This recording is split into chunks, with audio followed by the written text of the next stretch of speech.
2024 முடிந்து 2025 தொடங்க இருக்கிறது. அதனால் 2024இல் இந்திய அரசியலில் மறக்க முடியாத நினைவுகள் பல இருக்கும். அவற்றில் சில முக்கியமானவைதான் பார்க்க போகிறோம்.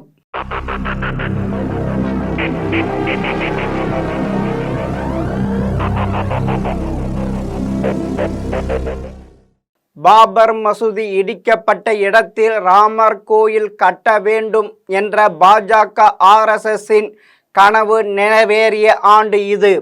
கோயில் பணிகள் முழுமையாக முடியவில்லை. அப்படி இருந்தாலும் ஜனவரி 22இல் பாலராமர் சிலை பிரதிஷ்டை பிரதமர் மோடியை முன்னின்று நடத்தி வைத்தார். பாராளுமன்ற தேர்தலுக்கு முன்பான அரசியல் நாடகம் இது என விமர்சித்தன எதிர்க்கட்சிகள். ஆனால் தேர்தல் முடிவுகளில் அயோத்தியை உள்ளடங்கிய பைசாபாத் தொகுதியில் சமாஜ்வாடி கட்சியிடம் தோல்வி அடைந்தது பாஜக. புதிதாக கட்டப்பட்ட ராமர் கோயிலுக்குள் மழைநீர் ஒழுகியதும் சர்ச்சையானது.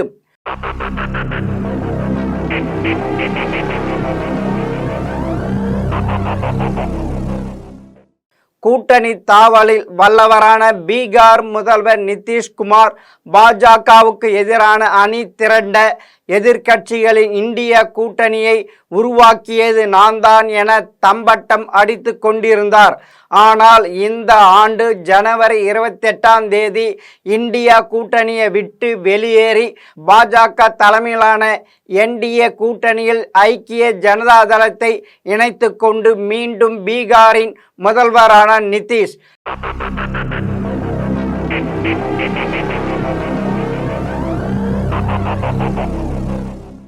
ஜனவரி 31 சட்டவிரோத பண பரிவர்த்தனை வழக்கில் ஜார்க்கண்ட் முதல்வர் ஹேமந்த் சோரனை கைது செய்தது அமலாக்கத்துறை. 5 மாத சிறைவாசத்துக்கு பிறகு சோரனுக்கு ஜாமீன் வழங்கியது நீதிமன்றம். சிறையில் அடைக்கப்பட்ட அனுதாபத்தை கொண்டே சமீபத்தில் நடந்த சட்டமன்ற தேர்தலில் வென்று மீண்டும் முதல்வரான சோரன் மார்ச் 21 டெல்லியில் முதல்வர் அரவிந்த் கெஜ்ரிவாலை மதுபான கொள்கை வழக்கில் கைது செய்தது அமலாக்கத்துறை. சிறையில் இருந்தபோது முதல்வர் பதவியை ராஜினாமா செய்ய மறுத்தவர் செப்டம்பரில் நிபந்தனை ஜாமீனில் வெளிவந்த பிறகு ராஜினாமா செய்தார். சக அமைச்சர் ஆதிஷியை முதல்வர் ஆக்கிவிட்டு சட்டமன்ற தேர்தல் பிரச்சாரங்களில் களமிறங்கினார்.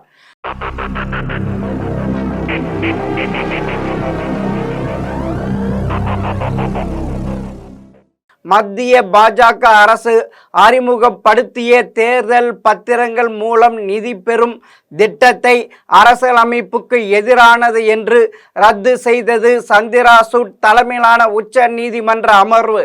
தேர்தல் பத்திர விவரங்களை வெளியிடுவதில் தாமதம் ஏற்படுத்தி SBI வங்கிக்கும் பலத்த குட்டு விழுந்தது.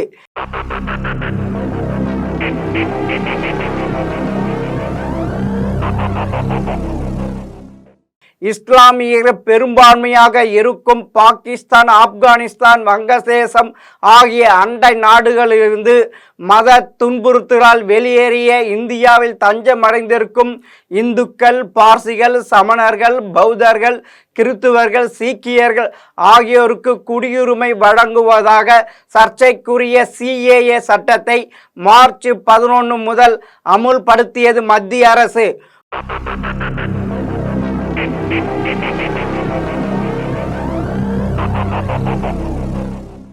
முன்னாள் பிரதமர் தேவகவுடாவின் பேரனும் மத சார்பற்ற ஜனதா தளத்தின் முக்கிய புள்ளியுமான பிரிஜ்வல் ரேவண்ணா பல பெண்களுக்கு பாலியல் தொல்லை கொடுத்தது தொடர்பான வீடியோக்கள் வெளியாகி பெரும் பரபரப்பை கிளப்பியது.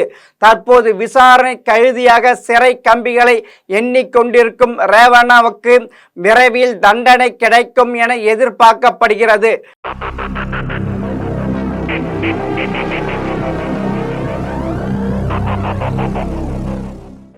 நானூறு தொகுதிகள் வெல்வோம் என்ற பாஜகவுக்கு 2024 பாராளுமன்ற தேர்தலில் பெரும்பான்மை கூட கிடைக்கவில்லை. கூட்டணி கட்சிகள் ஆதரவுடன் மூன்றாவது முறையாக பிரதமர் அரியணை ஏறினார் நரேந்திர மோடி.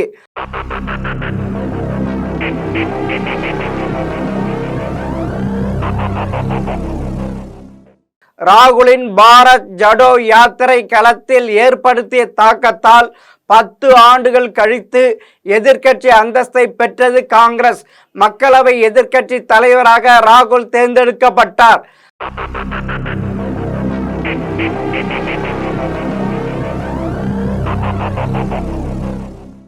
சண்டிகர் மேயர் தேர்தலில் பாஜக வேட்பாளர் வெற்றியடை செய்ய வாக்கு சீட்டுகளை திருத்தம் மேற்கொண்டு மோசடி செய்த தேர்தல் அதிகாரி அனிலின் வீடியோ வெளியாகி பரபரப்பை ஏற்படுத்தி இது தொடர்பான வழக்கில் ஆம் ஆத்மி வேட்பாளரை மேயர் என நேரடியாக உச்ச நீதிமன்றமே அதிரடியாக உத்தரவிட்டது.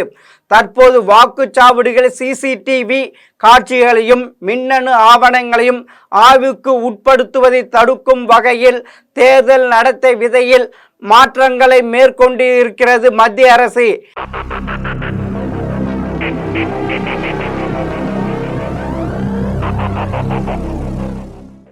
இண்டன்பர்க் ஆய்வு அறிக்கையில் தொழிலதிபர் கௌதம் அதானியின் குழும பங்குகள் ஆட்டம் கண்டன. மேலும் இந்திய அதிகாரிகளுக்கு லஞ்சம் கொடுத்து அமெரிக்க முதலீட்டாளர்களை ஏமாற்றியதாக அமெரிக்க நீதிமன்றத்தில் அதானி மீது குற்றம் சாட்டப்பட்டது. எதிர்க்கட்சிகள் எவ்வளவோ போராட்டம் நடத்தியும் அதானிக்கு எதிரான விசாரணைக்கு உத்தரவிட மறுத்தது மோடி அரசு.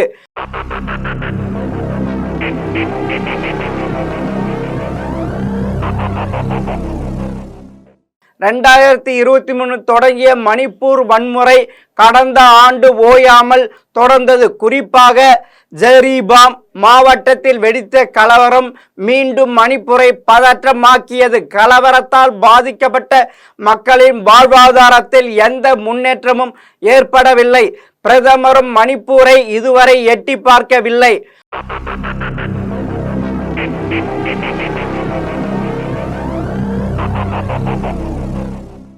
ஆகஸ்ட் 9 மேற்கு வங்கத்தில் உள்ள ஆர்ஜிகர் மருத்துவமனையில் பெண் மருத்துவர் ஒருவர் பாலியல் வன்கொடுமை செய்யப்பட்டு கொடூரமாக கொல்லப்பட்டார்.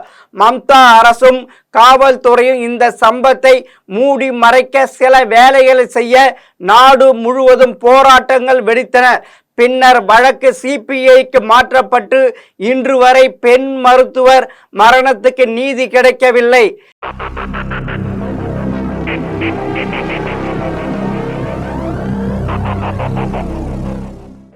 'கேரளாவில் வயநாட்டில் ஏற்பட்ட நிலச்சரிவில் சுமார் 400 உயிர்களை பலி கொண்டது. சில கிராமங்களை விழுங்கியது. மற்ற மாநிலங்களில் வெள்ள பாதிப்பு, வெள்ள அலை உள்ளிட்ட இயற்கை பேரிடர்களும் ரயில் விபத்துகளும் இந்தியர்களின் உயிர்களை பறித்தன. ஊபியில் நடந்த போலே பாபா என்ற போலி சாமியாரின் மத விழாவில் ஏற்பட்ட கூட்ட நெரிசலில் 121 உயிர்கள் பறிபோயின.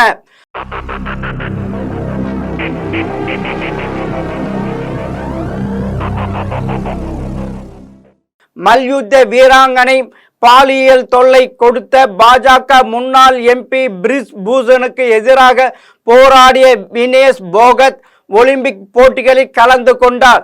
மல்யுத்த இறுதி போட்டி வரை முன்னேறியவரை எடை கூடி விட்டதாக சொல்லி தகுதி நீக்கம் செய்தனர்.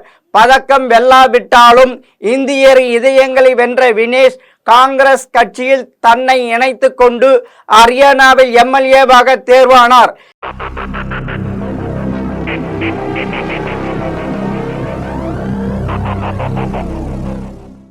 'இந்திய தண்டனை சட்டங்களில் வெகு சில மாற்றங்களை மேற்கொண்டு அதன் பெயர்களை வடமொழியில் மாற்றி அமுலுக்கு கொண்டு வந்தது மத்திய அரசு.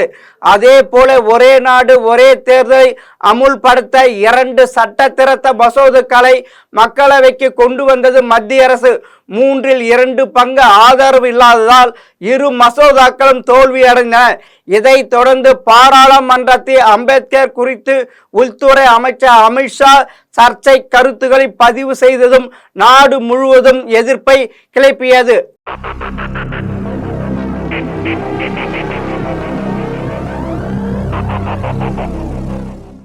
1991 அந்நிய செலாவணி இருப்பு இல்லாததால் நாட்டின் தங்கத்தை உலக வங்கியிடம் அடகு வைத்து கடன் பெற்றது இந்தியா. அப்படி இருந்த இந்தியாவை அப்போது நிதி அமைச்சராக இருந்த மன்மோகன் சிங் கொண்டு வந்த தாராளமயமாக்கல் இப்போது இந்தியா உலகில் 5வது பணக்கார நாடாக உருமாறி இருக்கிறது. பின்னர் மன்மோகன் சிங் இந்தியாவின் பிரதமரும் ஆனார். அவர் சமீபத்தில் முதிர்ச்சியின் காரணமாக உலகத்தை விட்டு பிரிந்தார். இதுதான் 2024 நாட்டில் நடந்த முக்கிய நிகழ்வுகளாக. மீண்டும் இன்னொரு தகவலோடு சந்திக்கிறேன். வணக்கம்.